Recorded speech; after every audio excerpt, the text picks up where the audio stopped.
Today we are going to bring you into our book club elements, what we do when we meet, what we do with the books that we read, because they are part of our healing journey.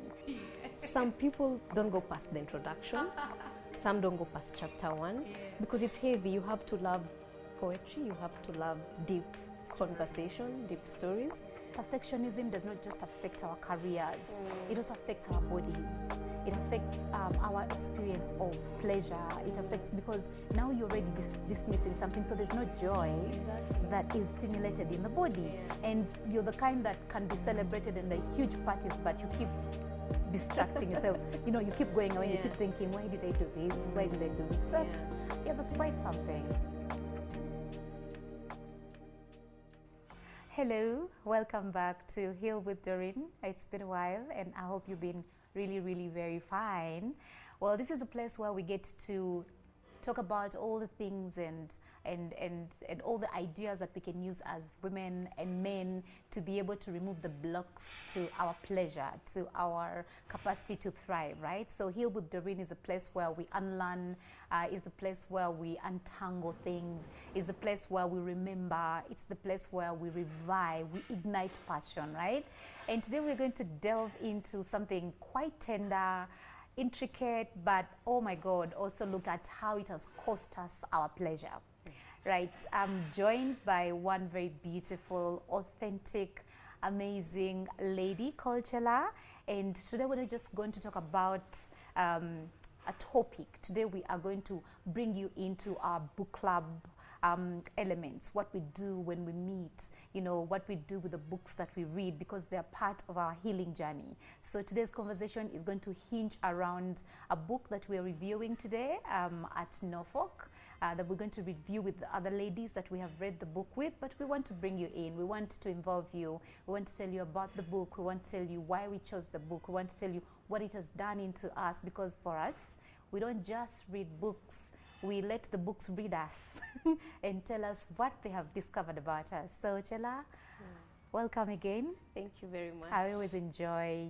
reading and breaking down the books with you, because you're raw.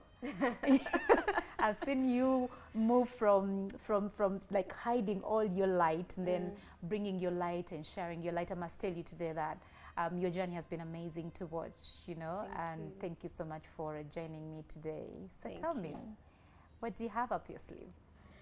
Well, I think you've done a very good job at telling the audience who we are, what we do. So maybe I'll start by saying the books that we've actually done. It's been 3 years. Could you believe that? Oh my goodness, sounds like a year. 3 years. Yeah. So we started with a very amazing book, Women Who Run with the Wolves. And it's so interesting because when we formed the first session in the book club, it's like the whole of Nairobi ran and bought that book. But they could not get the rawness, the authenticity, the intuition aspect of it, or all the stories that are in that book. So that's what ushered us. Have you met any lady that has read and finished it away from our book club? No. Some people don't go past the introduction, some don't go past chapter 1, because it's heavy. You have to love poetry, you have to love deep conversation, deep stories. So, no. And then we moved into Atlas of the Heart, which we reviewed right here actually at the Norfolk. That was actually quite amazing, because for the first time women came to understand emotions are actually energy in motion. And it's okay to feel all types of emotions. Name them and let them flow through you. Okay? And then we went into what happened to you. Another very raw conversation and book that we had, talking about your childhood experiences, past traumatic experiences, and how healing happens in communities. I think that was a game changer for us as the wellness book club. That was the one that undid people and made people realize or learn that it's not enough to just talk about the wounds, but to understand the impact on our brain development and the impact on our attachment styles and why we do what we do, but also how to hold space for each other. And I'm liking that I'm seeing it now in different corporate spaces, people learning a lot about what happened to them, so they can be able to learn how to engage at work and taking healing in the workspace is becoming something that I'm happy people are doing, you know, because I mean, if you don't know what happened to you, you don't even know why you translate things the way exactly. And actually, it's interesting you've mentioned workspaces, because moving from that, we went into the book of boundaries. Yes. How do you set boundaries, even with yourself, where matters health, with your family, with the colleagues at work? So that was also another fantastic book. And then now we're here with the perfection trap. Why a trap? It's actually a trap. I knew it's a trap because from being our favorite flow, and now we are seeing it's actually a trap. You know, like how they tell you, don't grow up, it's a trap. It's a trap. Yeah, like when you said we sat down and chose this book as our next read, my first thought was, but it's okay being a perfectionist. Why are we reading this thing? Is it a trap, really?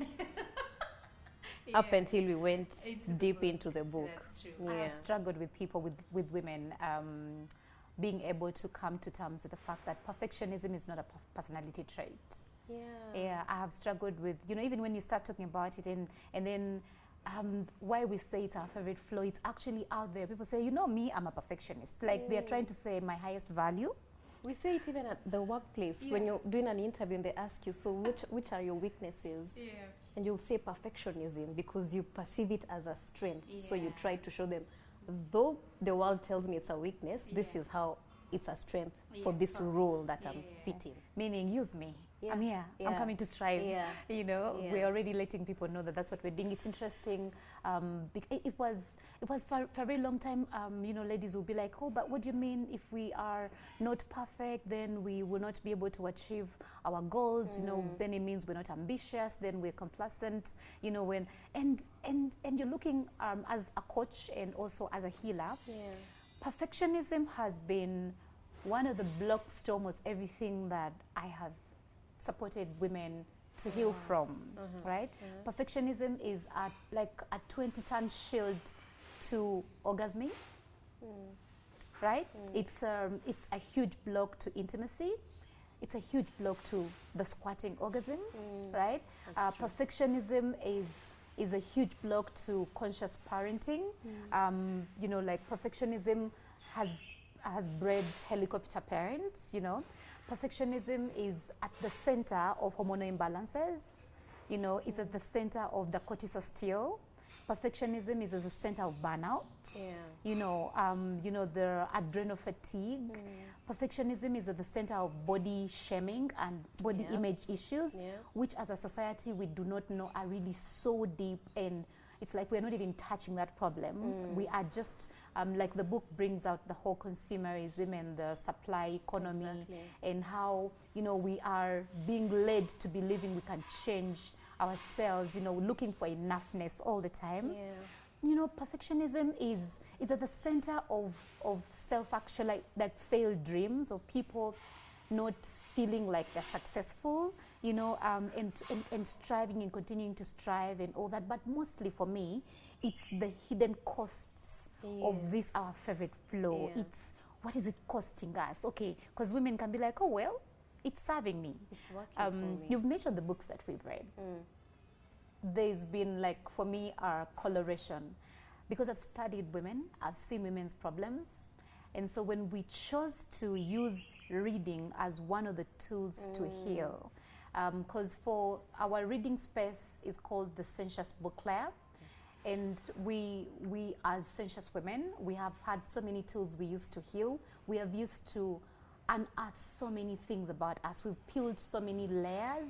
By far, we really have worked so hard. So we use the hormone reset program to be able to balance our hormones, build body safety, and come back into our bodies. We have used desire, the events for desire, to be able to debunk or to bridge the orgasm gap, or to be able to heal ourselves from the patriarchal conditioning that hinders us from being able to own our desires, our wants, and be able to understand really our orgasmic potential. But also, when it came to now emotional intelligence, we chose to use reading. And it's interesting that ladies, and I'm proud of them, the ladies came and they stayed. And we started with a hard book because I found that this society that I am in is full of perfectionists. Yeah. And that femininity was a far-flung element. I was observing more masculine women. There was no femininity. The concept of womanhood here has not been embedded into the women. The culture has not really taught women how to be able to, you know, learn about their womanhood, own their archetypes, own the women in them, it has not taken them through the different stages of womanhood.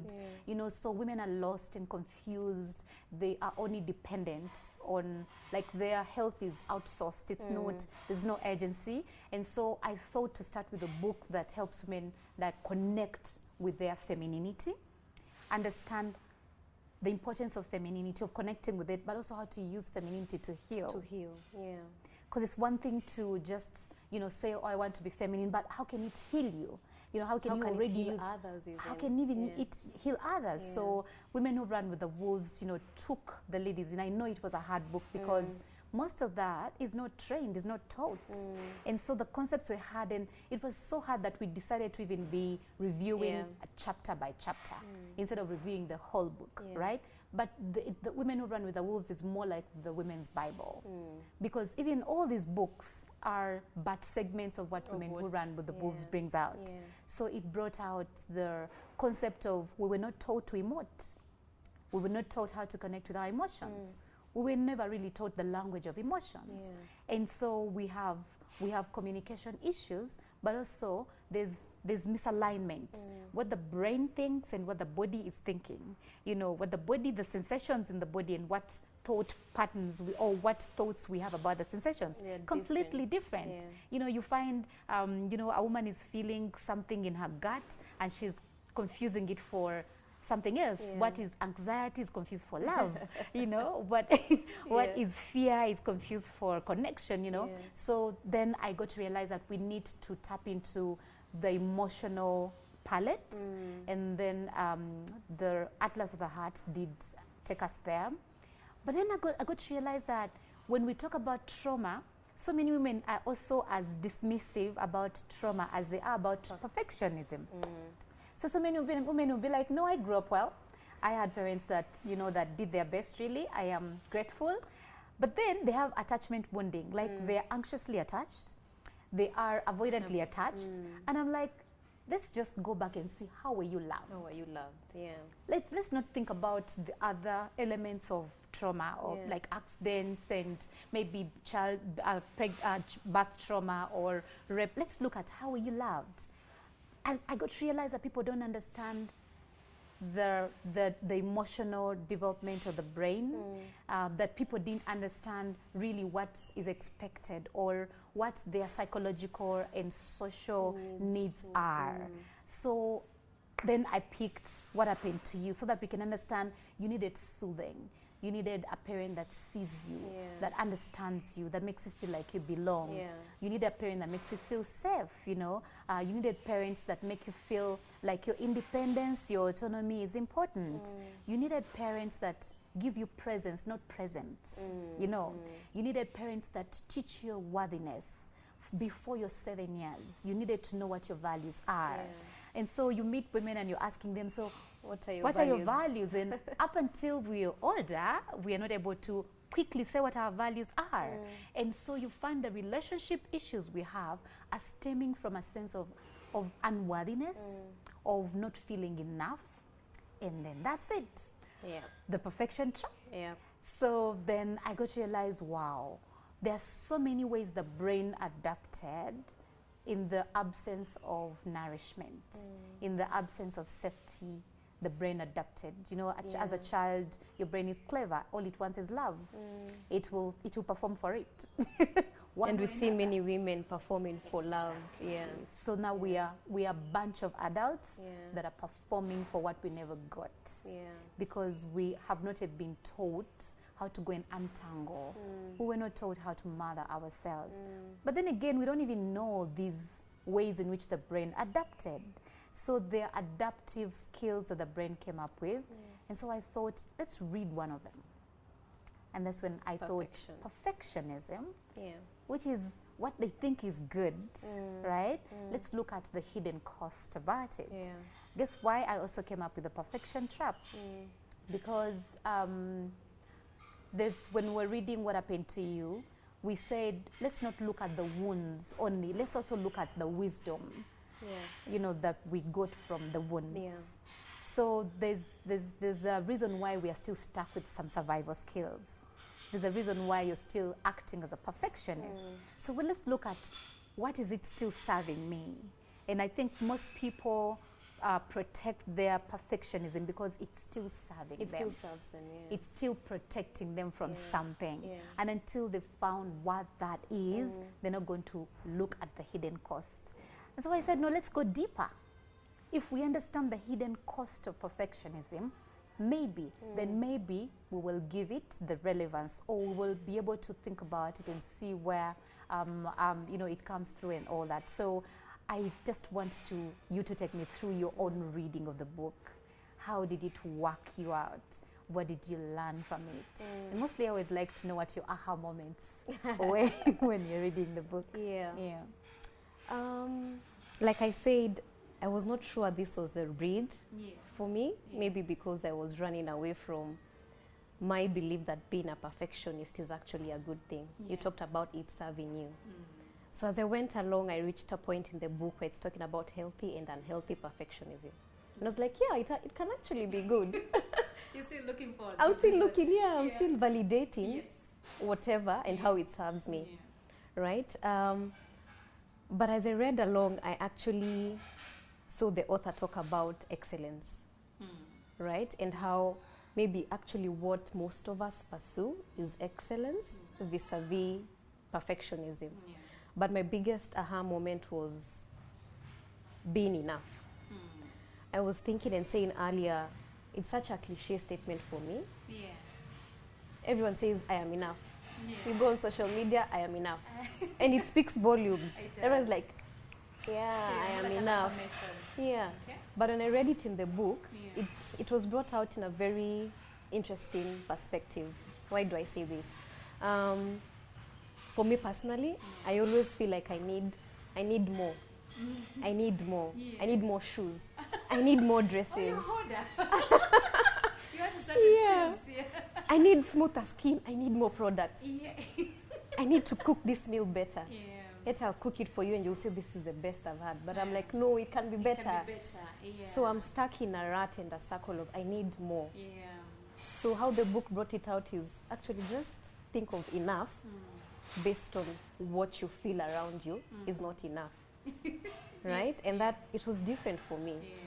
So I actually started a practice where I'm like, every day, whatever I've been able to do is enough. Because I could even prepare maybe a report for work. I'll still submit it or I'll present it and I'll feel it's not enough. But after the whole thing, you're getting accolades, you're getting hand claps, you're getting so much, even affirmations from those around you on how you did an amazing job. But at the back of your mind, there's this voice that says, that was not enough. Maybe you should have put a full stop here. Maybe you should have used graphics. So for me, it's everyday learning. Imagine enough it's a word and it's enough. So try and apply it every day in everything I do, being enough. So that was the biggest aha moment for me. So you realized that you were not able to hit your sense of contentment. Yes. Like feeling satisfied or successful was hard. You were always postponing your feeling, your capacity to say, so you were like, I'll be successful when I do this. As opposed to now, I'm looking for what's working and what you were. So you had, I call it a black and white thinking. It's interesting. Our theme today is black and white. Black and white. You know, it's black, white, and gray. So the healing is when we come in the gray. So it's to look into how high up on the perfectionism radar you are, you know, or how away. Not everybody's a perfectionist, just like the book said, you know, how away. So are you in the white, are you in the black, or are you in the gray? And so I will be taking the ladies through how to come into the gray. And so it's interesting when you say that when you got to realize that your enoughness was was always challenged by yourself, your own thinking. So it means in the body or in your mind, it left you with a sense of, I'm not yet there, I'm not yet there. So you're always striving. Exactly. Working for enough. Exactly. And so you did not know what it feels like in the body to say, this is enough. This is enough. I have done enough. I actually don't have a day I can remember, and I was content and said, by the way, I've done enough. This is fine. Yeah. I'm always like, no, and celebrating, how do you feel about celebration? So that means it's not easy for you to say, oh well, I did well, that was enough, and I want to celebrate myself. Rarely. It's actually people around me who celebrate me. That's true about perfectionists. Right? So, and even when they do, I'm always like, do I deserve this? Like, you guys have shown up for me. See the hidden, like it's a subtle, it has a subtle nuance to it. And then when we say it like that, we do not know what it's actually doing in the body. Exactly. Because for me, that's the thing. Perfectionism does not just affect our careers. It also affects our bodies. It affects our experience of pleasure. It affects, because now you're already dismissing something, so there's no joy that is stimulated in the body. And you're the kind that can be celebrated in the huge parties, but you keep distracting yourself. You keep going away and you keep thinking, why did I do this? Why did I do this? That's quite something. Any other moment when you felt like, okay, this is a deep read for us or for you?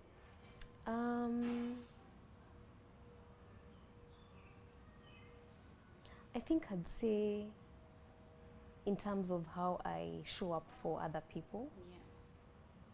So this year, because I started doing the vision board. I usually put on my vision board what I would like to achieve.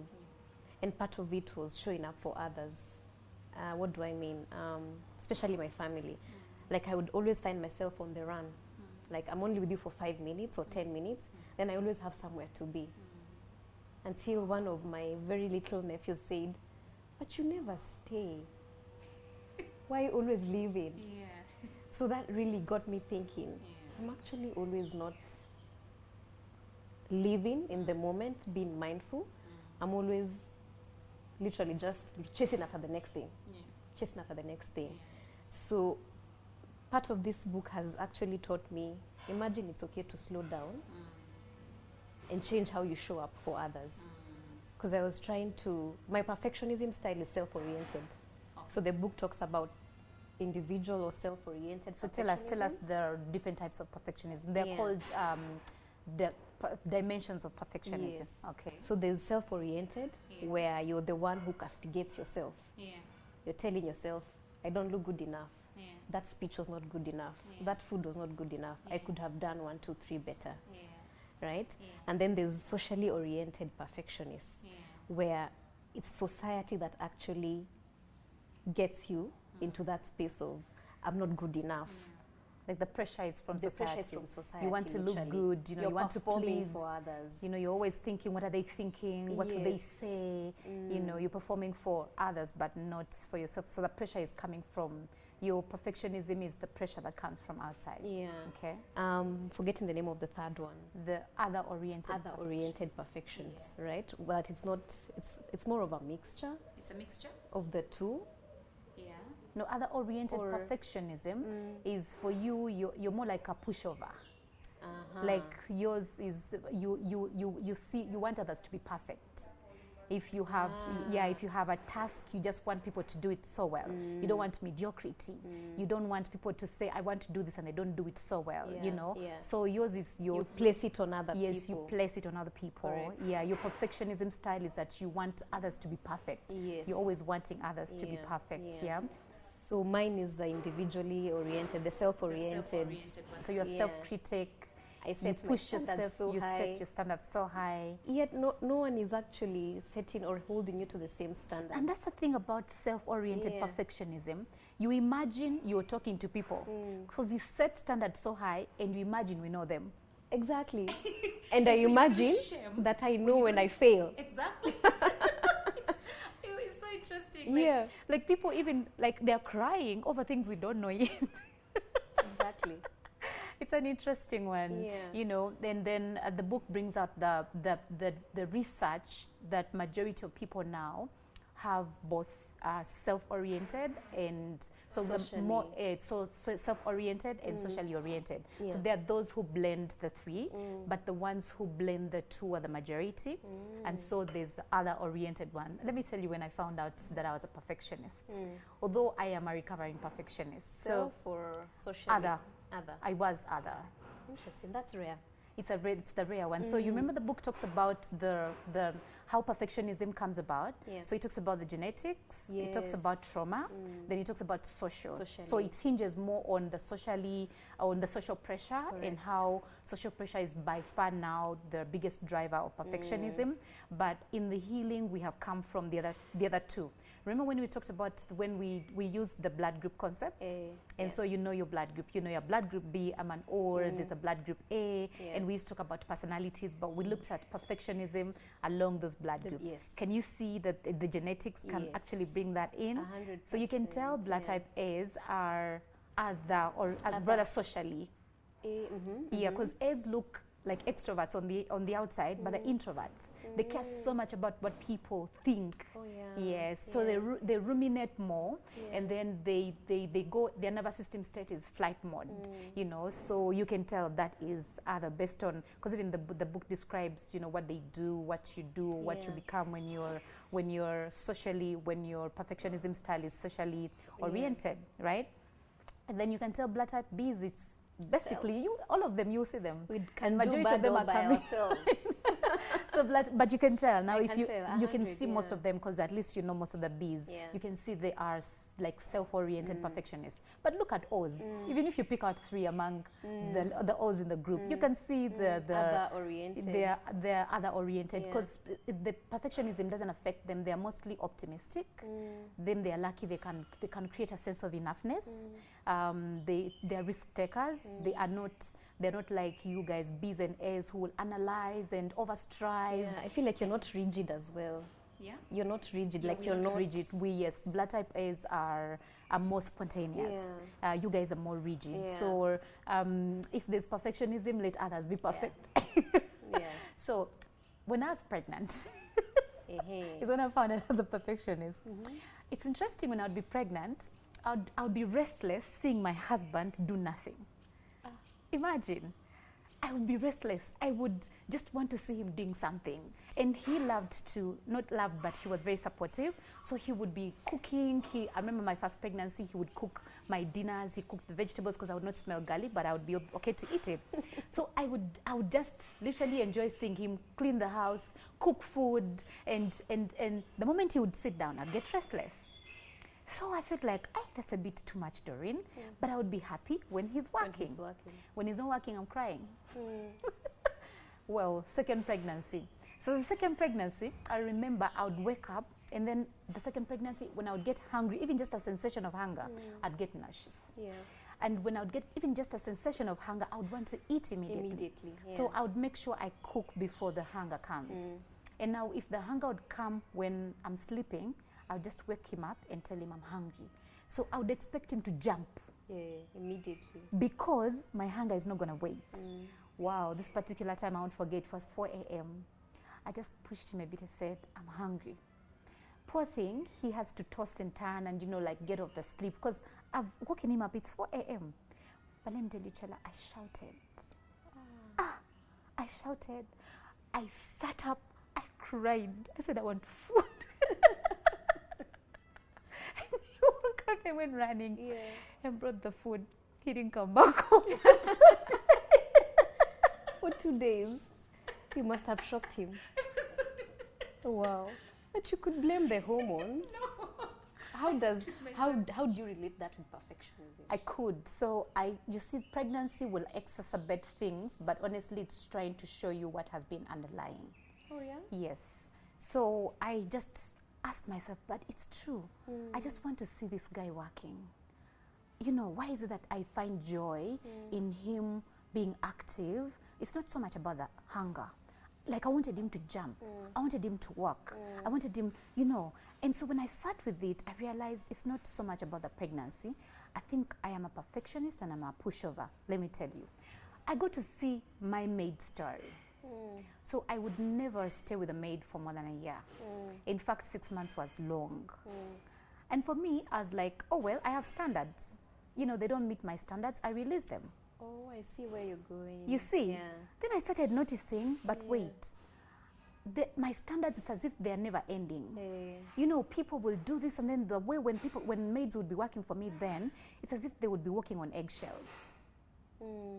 And I'm just making that observation then. I'm like, let me observe the children. Let me observe the nanny, but mostly the maids. And then when they mess up or they show me any negativity, I release them. And that's when my maid story changed. I got to realize that I get people who don't measure, but like I push people to meeting standards that are honestly not easy to meet. Not easy to meet, yeah. Interesting. And so when I sat with it, I got to change, because it's maids I'm going to employ. At the time, I'm like, okay, I'm going to start business. I'm going to employ people. The way you work with a nanny is the way you're going to work with other people. Yeah, you had so to change. I had to work with a nanny. I had to work with what are my values. What do I look for? I look for people who are cheaper, but then I give them these standards that they cannot fulfill. I had to be able to stop giving little. Yeah. I had to start looking for the ones that can actually do this work without being pushed, without seeming like they're striving. You know, I started now going to bureaus. I started looking for people who are already trained, because I used to go to the village to pick that village girl who I'm going to train. And then perfectionists can see potential in people, and then they push it out of them. You know, like you want to, you're like, I can see you can do this, right? I stopped doing that, you know, and it helped me a lot, because also when I employ, I don't tell people what I want them to do. And you know, they get shocked. They're like, but you should tell me what you want me to do. I'm like, no, come look at what I have. See where your soul leads you and do that. Because for me, when someone works out of passion, we don't even need to talk. Yeah. You know, I don't need to mother them. I don't need to train them. But if I tell you what to do, that's it. I would seem like I'm pushing you. I'm not giving you space to think. I'm not giving you space to create. I'm not giving you. Yet when anyone chooses anything that they're passionate about, that's it. We're like colleagues. You know, they are self-driven. They are self-reliant. We just get to meet once. Then it just flows so well. So from that, I got to realize, because I used to say I'm not a perfectionist. You know, but I feel like you're lucky because it's other oriented. The heaviness that comes with no. Because if you don't check it, other oriented are the ones who are narcissistic at work. They are bossy, they are toxic. They're the ones that they called, you know, like toxic bosses, because they're pushy. They blame, they criticize. It's as if they don't see good in people. They are always that way. The other oriented is harder in relational capacities. They are also they blame a lot. They're controlling in relationships. They lose relationships. They just push people. They push people to doing things that they don't like about themselves. Okay. Right? Okay. And so like people are mirrors to them. So it's as if they hate the people. People end up saying that I think I irritate that girl. I irritate that woman. I irritate that guy. So other oriented is bad because it kills relationships. Self-oriented kills you. It kills you. Right? Socially oriented still kills you. You know, they're more suicidal. You guys are more prone to depression, suicidal thoughts, rumination, you know, but also this kills relationships. It becomes hard to keep relationships, you know. You have to be really very authentic. You have to have boundaries. You have to be true to yourself, and also you have to befriend your imperfections. You have to know what they are, because the things I hate about myself, they're the ones I attract in the people that I'm going to employ. And then I'll push them to doing them. So I get to realize when I start pushing them, I need to push myself. Push yourself. But not to push myself so hard. I need to be compassionate, and I need to befriend the imperfection that is within me. So it was interesting how I found out that, because it's one of the rare ones. One of the rare. Even when I'm employing people, I just look and I'm like, I know what she's trying to do. Because when people come, they want to impress me. And I'm like, no, because I can push myself and I can do what you're impressing, but you can't sustain it. So I tell people, you know what? Do what you can. Do what you can. Don't impress me. Because for me, if you show me you can do this, I'm going to expect that. And yet you're going to like you're going to get tired. And when you're getting tired is when I'll be coming in with expectations. So it makes me become observant. And when I become observant, it becomes easier for me not to strive through it. So what are the hidden costs of perfectionism? I think that's now where it brings us. Why is it important for us to delve into our perfectionism? I can see that for me, it helps me to really know how I become in relationships, be it with my children, be it with a nanny, but also in my intimate relationships. You know, it helps me to know that if I don't choose somebody who has structure, who knows where they're going, I can mother them. Yes, so I already know that's a deal breaker. If somebody's coming to depend on me to grow them, I will end up fixing them, mothering them, and usually that seems like control. Yeah, comes out as control. That comes out as surveillance. That comes out as hypervigilance, like you're observing them all the time. So it helps me to know when I'm picking a partner, if I'm going to be present, because perfectionism is endless striving. Perfectionists are people who are always striving and doing nothing. Like basically, you're not being productive. You're not being successful at what you want to be successful at. You're successful at either avoiding things. You're successful at delaying things, so procrastinating through, you know. And it's interesting how the book also gets to teach people that procrastination is not really about time. It's not actually. It's anxiety driven.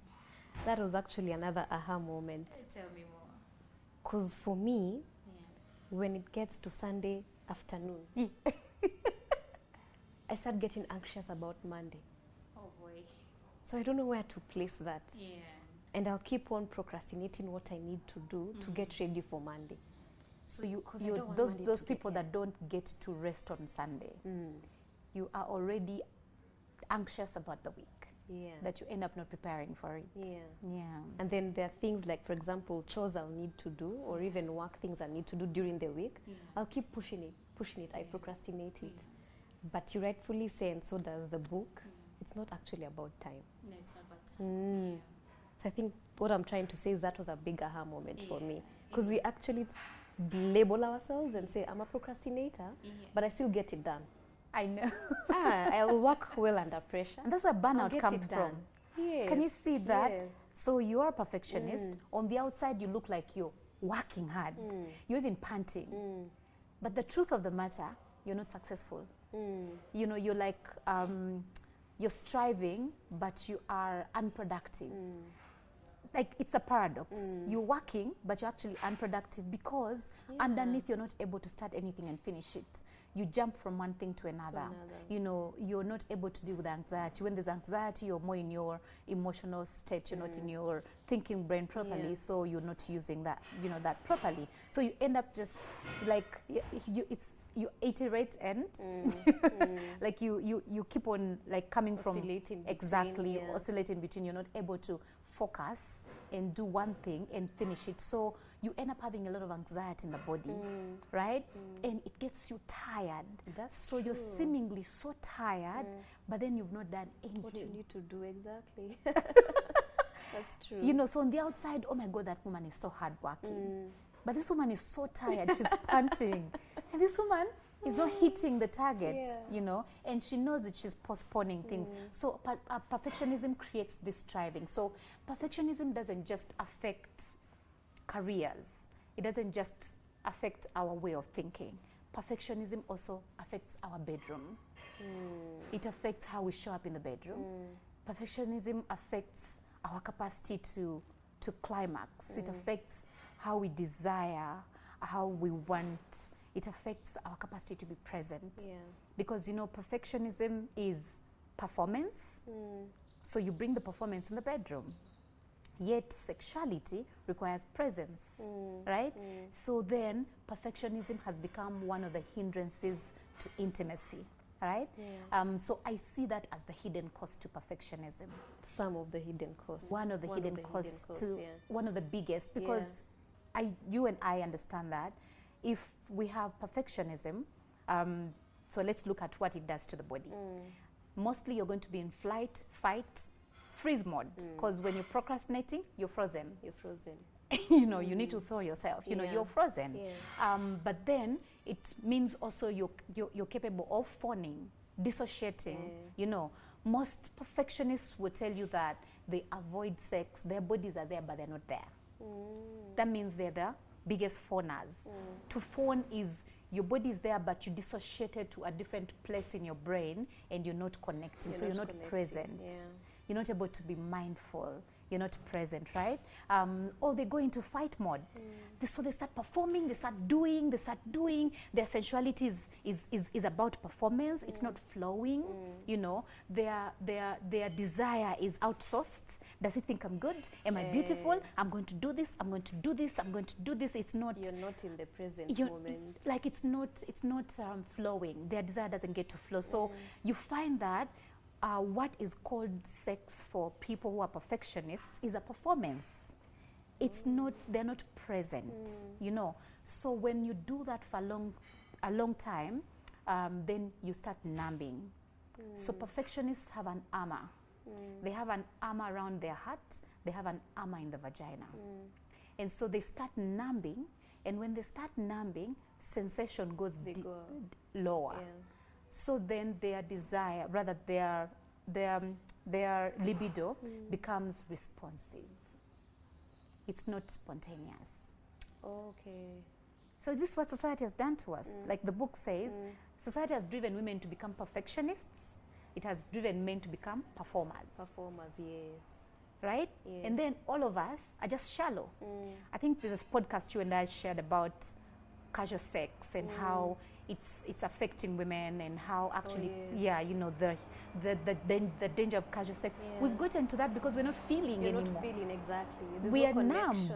Numb. There's an armor to places where desire and wanting and sensuality is supposed to come from. Because sensuality is your capacity to sense and still be in the moment without distracting yourself from it. Yeah. So sensuality brings you to a state of mindfulness.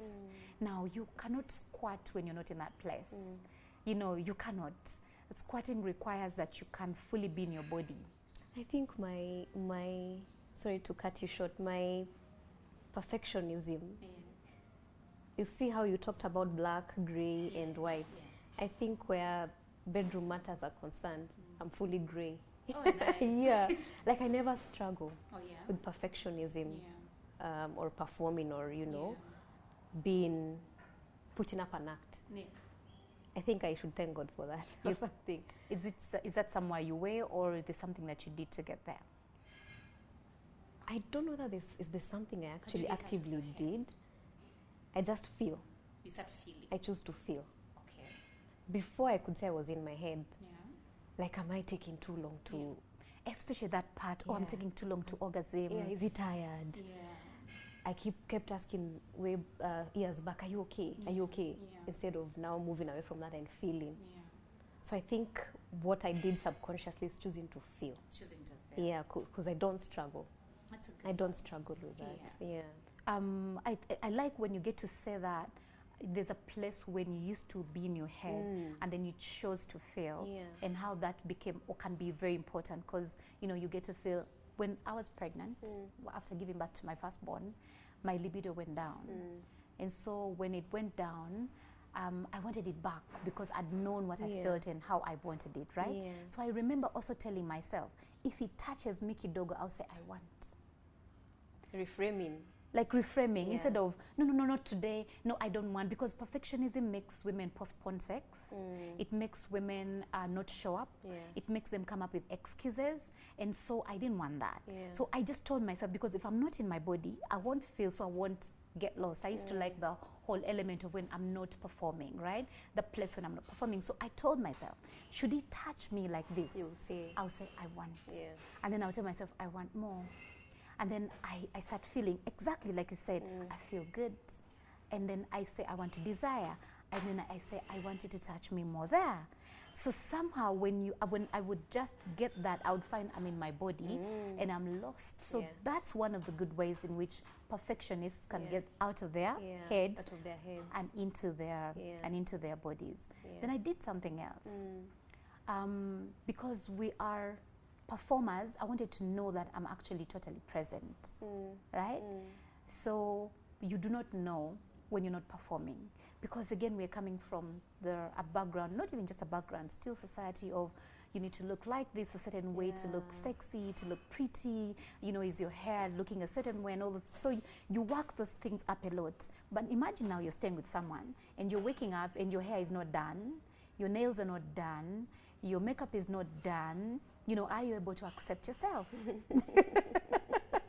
Yeah.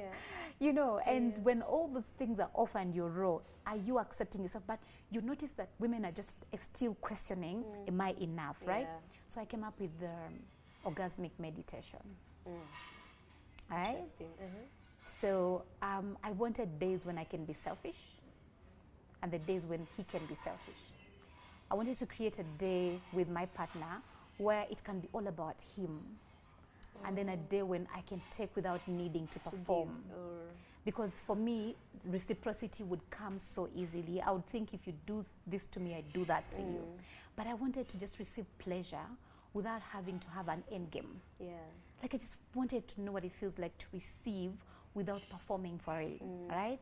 And so I came up with, if I give him a lingam massage and I take him through the whole concept of the lingam massage and he enjoys, and I'll even tell him there will be no penetration. So I want us to be able to find out how to enjoy pleasure that doesn't lead to penetration and sit in the pleasure without these other orgasms, you know, and take some time, because perfectionists struggle with orgasms. They come too fast. They're not able to sit it out, you know, and enjoy a pleasurable moment. So I came up with that, and it was interesting. And it made us have like more of a longer time at foreplay. And we started now understanding the difference between an orgasm and pleasure. And so with the lingam massage, it would be to be able to see how this man who has learned how to perform, how to give, can receive as well. And I would notice he's struggling. You know, like his hands just want to reach out and do something. Yeah, you know, so I started tying them up and then blinding him up and then giving him and then asking him to just receive and not think he needs to give back. Let me pause you there. As you said that, I've thought there are actually men who are actually perfectionists as well. Majority we are of men actually are. just speaking about how it's affected us and women and hormonal and everything. But there are actually men who are probably even worse off. So how do we bring them into this conversation? How you know, do in the we beginning, balance? I'd hoped that we can loop the men in, especially on this book, because perfectionism is affecting men. They have performance anxiety, you know. There are all these standards, especially for them it's socially oriented, you know. For them, it's the what makes a man, what's masculinity, you know, am I going to keep her? They have rejection sensitivity, you know, and it's, I'd hope they come, but our men are still stubborn. I must say, I've not yet broken the code on how to be able to bring men into healing, because again, I always acknowledge that we can't do this healing alone for ourselves, because we are relational. We are healing so we can be better partners. And every time we heal, we realize my partner needs this too. Yeah, because we can work so much, put in the work, go 10 steps ahead. Exactly. And then it ends up being a negative balance because you at the end of the day, you still have your partner. True, because when I started the lingam massage experience, I would tell how his body is just wired for performance. Like he's not... He like you would notice he's not even comfortable receiving. Isn't that how they struggle to rest? You know, they feel guilty resting because they're thinking, oh my God, if I sleep, what will my kids eat? What will take care of this home and all that? So they don't know that rest is productive, you know. So as well, they need to be able to go into that. But then orgasmic meditation did it for me because I could tell, like my heart rate as well, you know, it takes long to get into a place where I can just receive. So let me tell you what orgasmic meditation is as we conclude, you know. Orgasmic meditation is when you use your breath to fall into your body. But now you ask your partner to stroke your clitoris at every inhale and then exhale, right? So there's no rushing from him as well. So your breath guides his movement. So if I...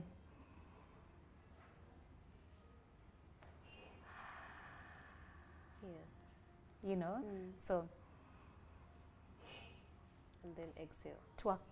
And for 15 minutes. So we put a timer. It's a lie. It can be 15 minutes. It actually works. you know, because he will, even his anxiety, he will want to stop or he will want to speed it up. Yeah. But you actually get to breathe like that for 15 minutes until the clock goes off. The two of you don't stop. You start feeling things you had never allowed yourself to feel. You start feeling really. And you start feeling like you are enough. You don't need to perform for this pleasure. You start feeling like your eroticism is a pulse. Yeah. It's not supposed to be used for performance, you know. You start feeling like I deserve this. You start feeling like I'm enough for this. You know, it gives you permission to want, like totally want and desire. And it also makes you realize that really it's true. Our nervous systems are dysregulated when we are coming into a sexual experience. And that if we don't, as a couple, have things that help us to be able to drop into our bodies, there's no safety. Where there's no safety, there's no pleasure. Yeah. Yeah. If the body doesn't feel like you're safe enough, it will keep you surviving even when you're making love. And that's why perfectionism works for most people. Because most women have told me, Doreen, I like being in control. You've said it. You've told me. When we are doing Kizomba, and then there's Marion Monga. I get to work with Marion, and then Marion teaches women how to surrender. And so she's telling them, you need to be able to surrender to the lead, and then you need to just close your eyes and trust that where they're taking you is good. So women's eyes are like, you know, I literally laugh through that class. Women struggle to close their eyes. Let another person take control them. And lead. And then when she's done, she asks them, how did you feel? They say, well, I struggle to surrender. I like to be in control, you know, and that's the thing. So the perfectionism brings us into sex but keeps us surviving. So we have to stay in control because we have never been held and felt safe being held. And so we don't trust still. So we don't trust ourselves, we don't trust our person, but we're still making love to them. Interesting. Because surrender requires that you trust that the person will lead you to a good place, that they will hold you. What a punchline to wrap it up. Where there's no safety, there's no pleasure. Where there's no safety, there's no pleasure. And for as long as we don't get to see what makes you feel enough, you know, when you don't get to ask yourself, where do I perform for sensuality? Where do I perform for love, you know? Where do I perform in intimacy? Do I perform with my body, with how I show up? Do I perform with the things I say? You know, do I fake the things that I say? Really, let's ask ourselves, where are you performing in love? Where are you performing in intimacy? You know, where are you performing in your sensuality? What parts of your relationship are you performing in? Until we do, we're not going to be able to understand or ask ourselves, do I feel enough? Yeah. But also that concept of enoughness, we need to bring it. So when we are doing vision boarding, I tell women you cannot vision board or you can't fight the pressure of the world unless you really go back and re-evaluate yourself. So you can build your authenticity around worthiness. What does that mean? Chela, if you don't understand what are my core values, but what are my foundational values, what are my structure values, what are my surface values, what are my imagery values, it will be so easy to push you into consumerism. It will be so easy to make you doubt your body. It will be so easy for ads, because ads and they like the book, they feed you, I mean, the algorithms. You've seen the social media, you know, you know, whatever, and how actually they're in your brain. They're working on your insecurities. And they will not tell you how to deal with them. They will work on them, and then what you're seeing in your feed is feeding your insecurities. But that is happening because we are being too lazy to go in and undo what society says we are. We need to ask ourselves, who am I before the world told me who I am? When you find that and you know your values, you have to quickly remember, I'm enough because guess what? I'm creative. I'm enough because I have a sense of comprehension. I'm enough because I'm intelligent. I'm enough because I'm inspirational. I'm enough because, so we can't just say I'm enough. We need to have a workbook on our enoughness. And so perfectionism affects the brain in the way that it creates cognitive distortions. So we're going to talk about the black and white thinking today. So today's healing is, how do we come into the gray? How do we bring a concept of and in our thinking? So most women who are perfectionists, they have an either or. he's either handsome or I don't want him, right? He either knows how to cook or I don't want. Yeah. He either can give me this, or we do not have and, you know. We don't know how to say, I love him, but I'm also afraid. We don't know how to hold space for both. So the striving creates tension in the body of a perfectionist. That tension is what creates burnout. The tension is because we don't know how to sit with the unknown.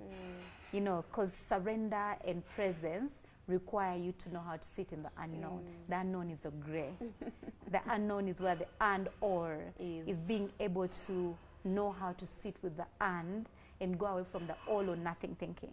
That's what we're going to delve into today, because it's very crucial for us to be able to, you know, like to be present, to be feminine, to be magnetic again. When we are perfectionists, we're not magnetic. And do away with doubt. So we need to really build our sense of enoughness. So welcome to the day when we are going to talk about becoming a good enoughist. Or at least a recovering perfectionist. So where on the perfectionism spectrum would you say you are now? Do I use a scale of 1 to 10? Do I use the colors? The Colors. Yes. Is it the black as we see it? It's the black. I don't know whether this is podcast certified to say that everything is black. Even my panty is black. My shoes are black. That's where I am. Everything is black. So tell us about the colors. So we ask the ladies to come wearing black, white or grey, but mostly to be honest, because the perfectionism, to heal from perfectionism, we're being called to learn how to be compassionate and accept yourself. And accept ourselves. Yeah. So to be honest, really, like, where is my perfection? So what are the colors representing? So black represents the perfectionist of all perfectionists. Like, let me call it the mother of perfectionists. Yeah. Right? I was making a joke earlier saying I'm grey inside my heart. Because as I read this book, I've slowly bloomed into the in-between. But the black... Thank you. And you can sense it. I can say genuinely. Okay. Right? The black is that I accept that I'm actually a heavily self-oriented perfectionist. Right? I will hold very high standards where I'm concerned, beat myself where I consider this is failure, even though everyone around me will actually see this is amazing. And then the grey is what you've just said. And if I don't do it justice, help me. The grey is the in-between, that you accept there are moments where you can be black, there are moments where you can be in the white, but you are striving to understand that you can let go of this tension. Do you want me to explain that here, or I leave it for the You can leave it for the review. But You maybe there are those who will watch the podcast and are not in the review. What the grey means. Yeah, so you can The grey is the explain. place of surrender. Surrender. The grey is the place of, so first of all, what are your imperfections serving you? Do you know what your imperfections are? Can you name any three? Any three imperfections? Wow. That's another one. Because we say imperfections, But we you can't name them. we can't name them. We have to be able to name them. Imperfections. Because behind perfectionism is shame. So the shame is you're embarrassed about certain aspects of you. Shame is actually an imperfection. No, it's the emotion, It's the that emotion. comes when you feel your imperfections. So you don't like your imperfections. You're striving, you're covering up your imperfections. Now, what are your imperfections? Here, let's go back to explaining the grey first. the Because then surrender. it will help me to explain to you the grey. Okay, Yeah. that's a hard one. Can I name them? Okay, give me one thing that you use to strive to act perfect. One thing that I use. Yes. Like, Okay, what is your perfectionism serving you? let me use my workspace. To literally, my perfectionism serves me in how I lead and how I lead my team, such that we have to be the best team every year. We have to be the ones giving reports on time. There's no room for slacking. I have to have the best lawyers on my team. When I hire, I have to get the first class. So that's how I can tell it's serving me, or that how I would answer your question, how it's serving me. Can I, using the let's say, use a story of mine, Yeah. and you can see how you can use Yeah. yours. So I grew up in a slum. right? So one of my imperfections one of my imperfections, my beautiful imperfections is I have a hard childhood. I had a hard childhood, right? There was lots of need. There was lack, right? Rather, there was lots of lack, right? Yeah. So I also went to very good schools. So I would get friends from posh environs, but then when it would come to taking them to my home, I would be afraid of taking them there. I would take them to my friend's home. So I was ashamed of where I came from. That was then, right? So I would be able to come up with a facade of who I am simply because I'm ashamed of where I come from. So one of the imperfections, which is what I love now because it has made me, because now it's the one that has made me strive, because I don't want to repeat that story. I don't want poverty. I don't want to lack. I don't want my children to lack. Therefore, I strive for the highest. Therefore, I set standards. Therefore, I have rather goals, you know, because I want to not repeat that. However, now, so when I was still a perfectionist, it was causing me shame. Healing is accepting it without needing to change it. That I grew up here, I jumped trenches, that I come from this place, and that it's part of my past and I'm not changing it. So when we don't own that imperfection and we don't look at the gift of it, you know, we continue to feel shame, but also we continue to cover it up. But also when we don't get to see why we are striving, we don't get to say, so what is enough? What would make me feel like, okay, I'm not poor anymore? Because I have to sit with myself now and say, what makes me feel safe? Because insecurity drives perfectionism. We are afraid of something. You have to name the fear. What are you afraid of? You know, you have to go in. But when I'm really striving, what am I afraid of? You know, like when I'm trying to perform and exactly. Yes, what are you afraid of? When you're trying to study, you know, accolade after accolade, and not feeling the satisfaction, what are you afraid of? Because there's fear, there's shame, and there's guilt. Those are coming from somewhere in your past. You have to see where they come from, right? And so the imperfections don't want to be changed. They want to be owned as well, just like the perfectionism, rather, just like the values that I have. But you find we want approval. We want the world to see us as good, because at some point, the parts about us that were not good were shamed. You want to hide them. So they didn't get us the team. They didn't get us the people. Remember the story of the rich kids? They want approval and acceptance, right? So we are all looking for approval and acceptance, right? So you keep performing because that's what you want, right? So you have to see, what is it that I feel people won't accept me for? You first refused yourself. So if you don't accept yourself and your imperfection, you're going to be forcing a world that doesn't know that that's what you're running from seeing it, because you're afraid of rejection. So I think I need to answer that question. Yes, you need deep introspection. You want to take some time and think about it. So that's part of it. So to come in the gray is to accept I, Doreen, come from the slum area. It's part of my story. However, I don't want to go there. I also don't want to be poor, right? But then the gray is, I'm enough as I am. Even as I grew up in the slum, I'm intelligent. I have a sense of comprehension. These things, I should not think they're not enough. They're enough. They can get me a job. I can get myself a client. I can feed my children. I'm enough. So if you're advertising things to me, there's no impulsivity anymore. You know, you can't woo me into something.